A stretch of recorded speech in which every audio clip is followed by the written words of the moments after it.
So hello friends, how are you? I think all are fine. तो इस video में हम जानेंगे अकाउंटिंग इंफॉर्मेशन सिस्टम। तो अकाउंटिंग वाली यूनिट हमने कर रखी है स्टार्ट। ये है हमारी तीसरी वीडियो।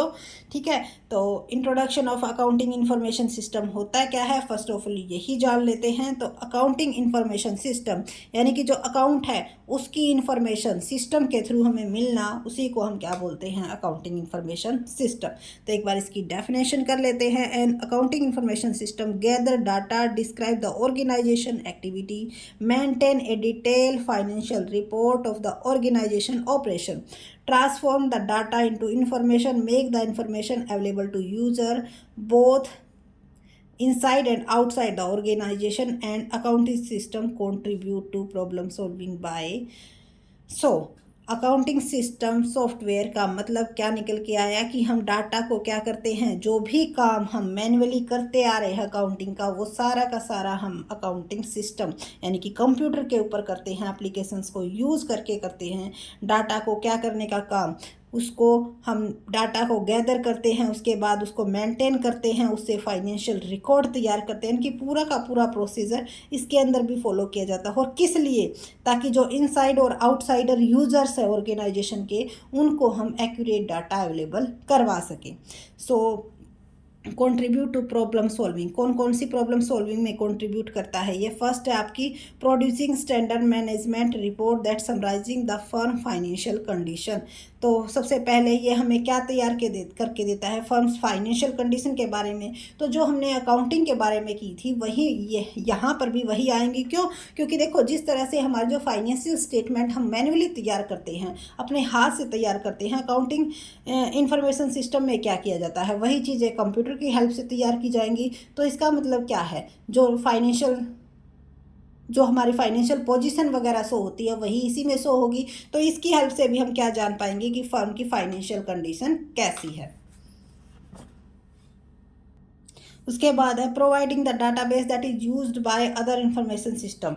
डाटाबेस की हेल्प से क्या किया जाता है, अदर डाटा भी प्रोवाइड करवाया जाता है, जिसकी हेल्प से हम क्या कर सकते हैं, इंफॉर्मेशन सिस्टम का यूज कर सकते हैं कि हमें जो है डाटा जो चाहिए। जैसे मान लो अगर कोई चाहता है पैसे उसमें इन्वेस्ट करना, तो वहाँ पर उसको क्या करेगा, सबसे पहले फर्स्ट ऑफ ऑल उस चीज़ के, उस कंपनी के डाटा को क्या करेगा, देखेगा, जानेगा। वो हमारी किस हेल्प से, किसकी हेल्प से हमारे पास डाटा पहुंचता है, AIS यानी कि अकाउंटिंग इंफॉर्मेशन सिस्टम।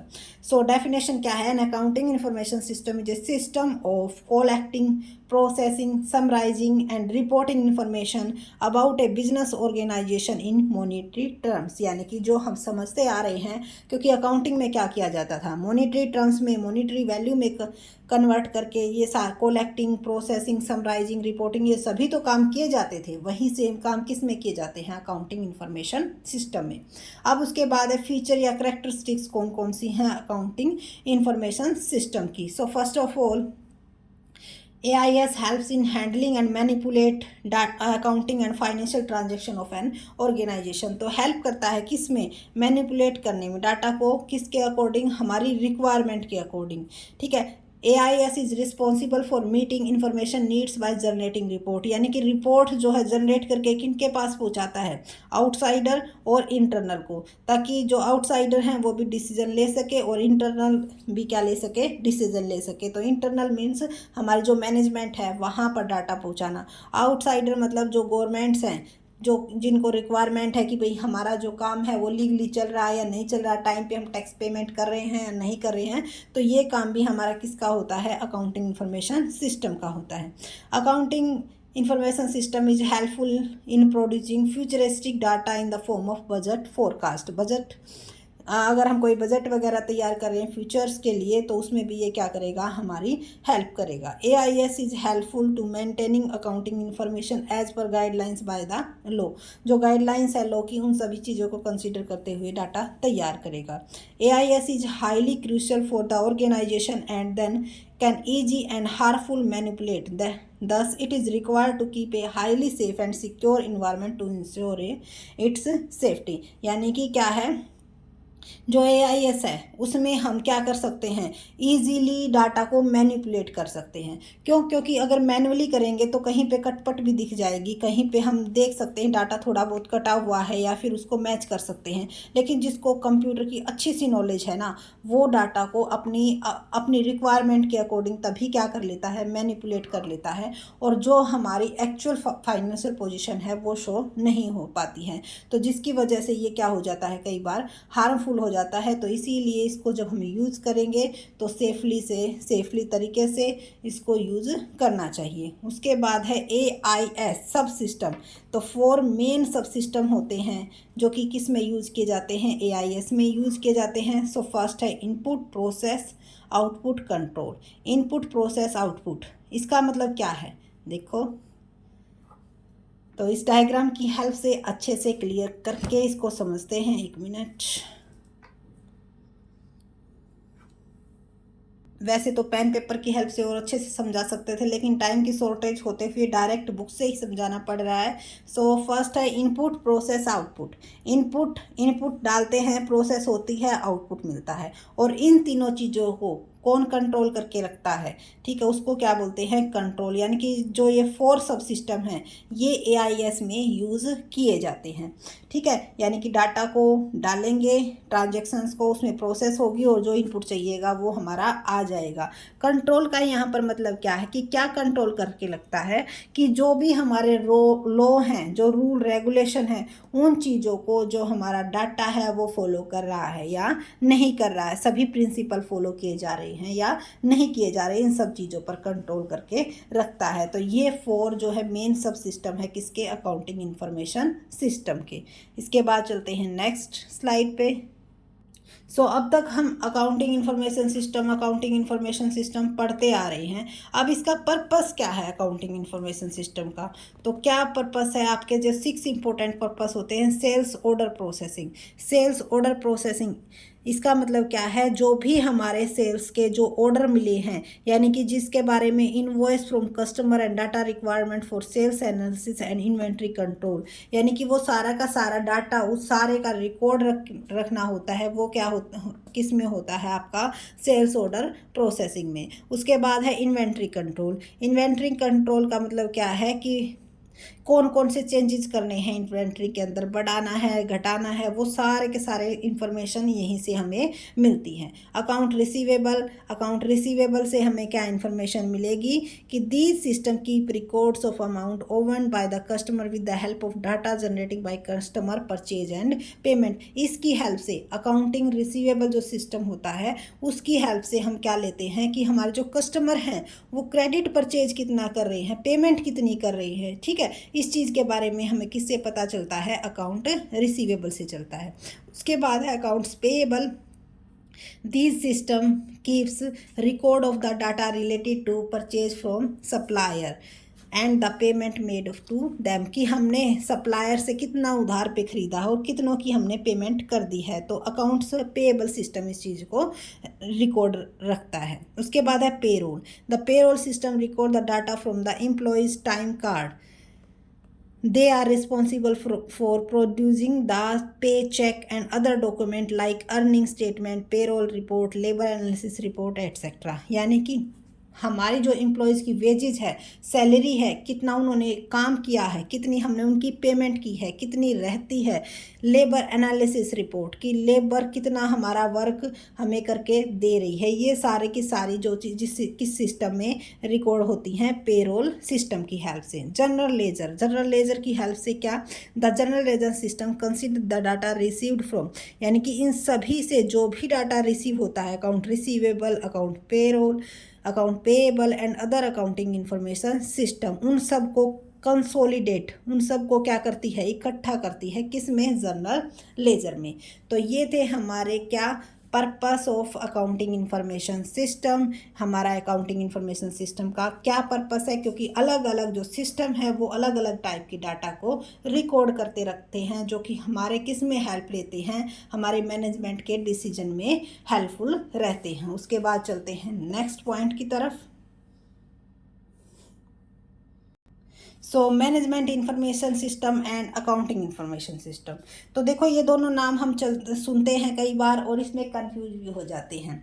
तो देखो फर्स्ट ऑफ ऑल पहले क्या किया जाता था, अकाउंट को एक वाइड टर्म माना जाता था, लेकिन जैसे जैसे क्या होती चली गई, ग्रोथ होती चली गई, तो अकाउंट्स के बजाय हम मैनेजमेंट को क्या मानने लगे, वाइड मानने लगे। क्यों? क्योंकि अगर मैनेजमेंट इंफॉर्मेशन सिस्टम, मैनेजमेंट कोई भी डिसीजन लेता है तो अकाउंटिंग इंफॉर्मेशन सिस्टम से जो भी डाटा मिलता है उसी की हेल्प से हम क्या करते हैं, डिसीजन लेते हैं। ठीक है, तो इसीलिए जो मैनेजमेंट इंफॉर्मेशन सिस्टम है उसके वो क्या हो गया, एक वाइड टर्म हो गई। So a management information system is an information system that generate accurate, timely and organized information to help managers make decision, control process, solve problem, supervise activity and track progress. इसका मतलब management information system managers को क्या available करवाएगा, data available करवाएगा, ताकि हम क्या कर सके, सही डिसीजन सही टाइम पर ले सके। ठीक है, क्योंकि डिसीजन अगर टाइम पर नहीं लिया जाता तो उसका कोई भी हेल्प हमें नहीं मिलती, तो वो हमारे लिए बेनिफिशियल नहीं होता। तो उस टाइम पर ताकि डाटा मिल जाए, इससे किससे, मैनेजमेंट इंफॉर्मेशन सिस्टम से, और वो किस में हेल्प करेगा, मैनेजर्स की हेल्प करेगा डिसीजन लेने में। उसी को हम क्या बोलते हैं, मैनेजमेंट इंफॉर्मेशन सिस्टम बोलते हैं। सो देखो सबसे पहले हमने अकाउंटिंग सिस्टम समझा कि अकाउंटिंग सिस्टम होता क्या है।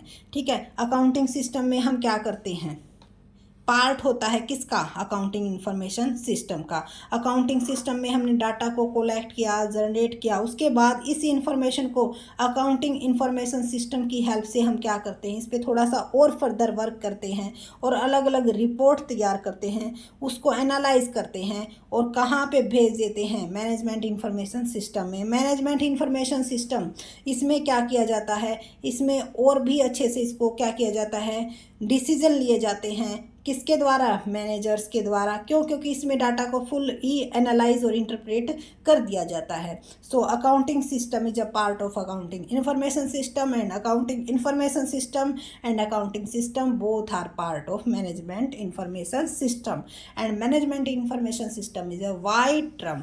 ठीक है, इस चीज़ को ध्यान में रखिएगा, क्योंकि कई बार जो है पूछ लिया जाता है और ये क्वेश्चन आया भी हुआ था कि अकाउंटिंग इंफॉर्मेशन सिस्टम बड़ा है या अकाउंट मैनेजमेंट इंफॉर्मेशन सिस्टम बड़ा है। इस चीज़ के बारे में पिछली बार एचटेट के एग्ज़ाम में ये क्वेश्चन आया हुआ था। ठीक है, तो चलते हैं, अब नेक्स्ट जान लेते हैं।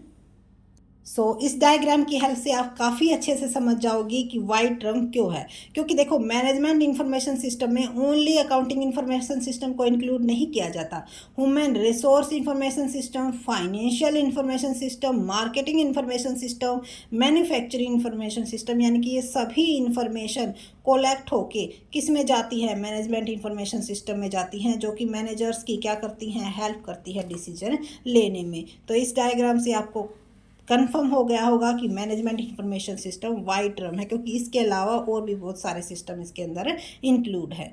इसके बाद चलते हैं डिज़ाइनिंग ऑफ कंप्यूटर रिपोर्ट, कि कंप्यूटर रिपोर्ट जब हम तैयार करते हैं, अकाउंटिंग रिपोर्ट जब हम तैयार करते हैं डाटा के बेस पर, तो उसके अंदर कौन कौन सी कैरेक्टरिस्टिक्स होनी चाहिए, जो कि हमें पहले ही पता है।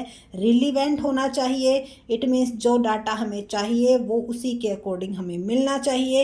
एक्यूरेसी होनी चाहिए, ये नहीं कि हमने क्या कर दिया, अपनी रिक्वायरमेंट के अकॉर्डिंग उसको क्या कर दिया, मैनिपुलेट कर दिया, ऐसा नहीं होना चाहिए।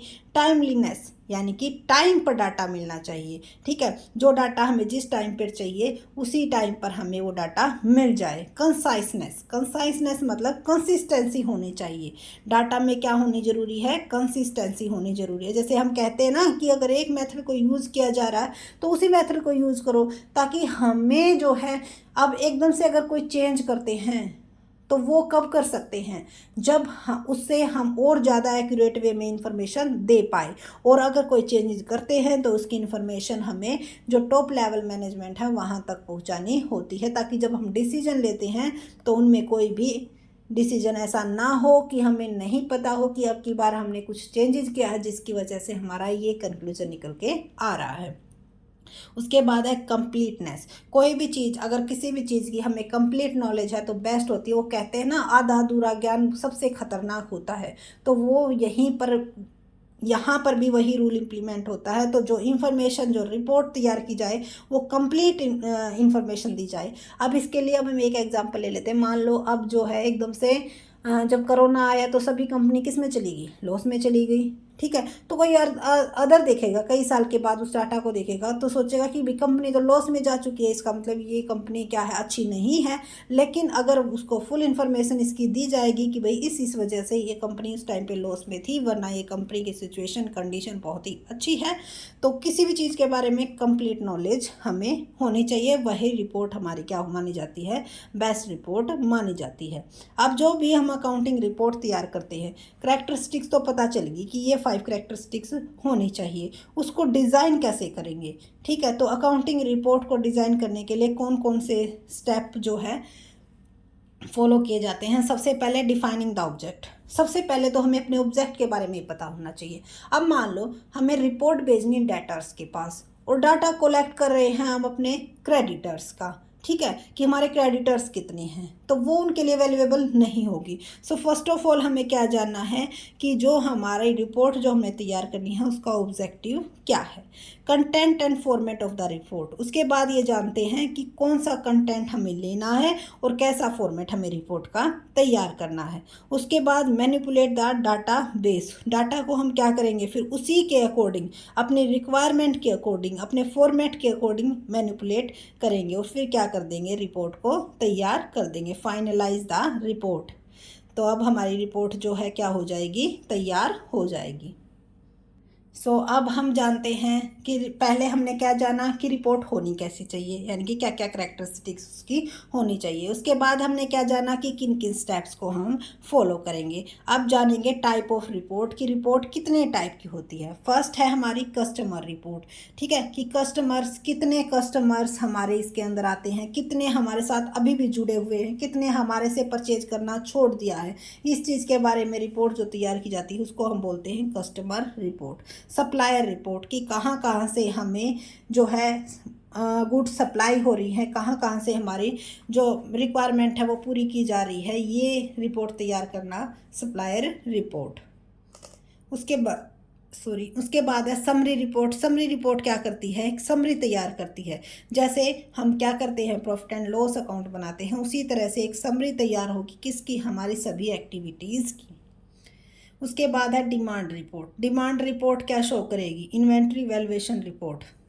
ये इनके एक एक एग्जांपल दे रखे हैं। इन्वेंट्री वैल्यूएशन रिपोर्ट क्या है, डिमांड रिपोर्ट, कि हमने कितनी डिमांड की है, हमारी डिमांड मार्केट में कितनी है, ठीक है।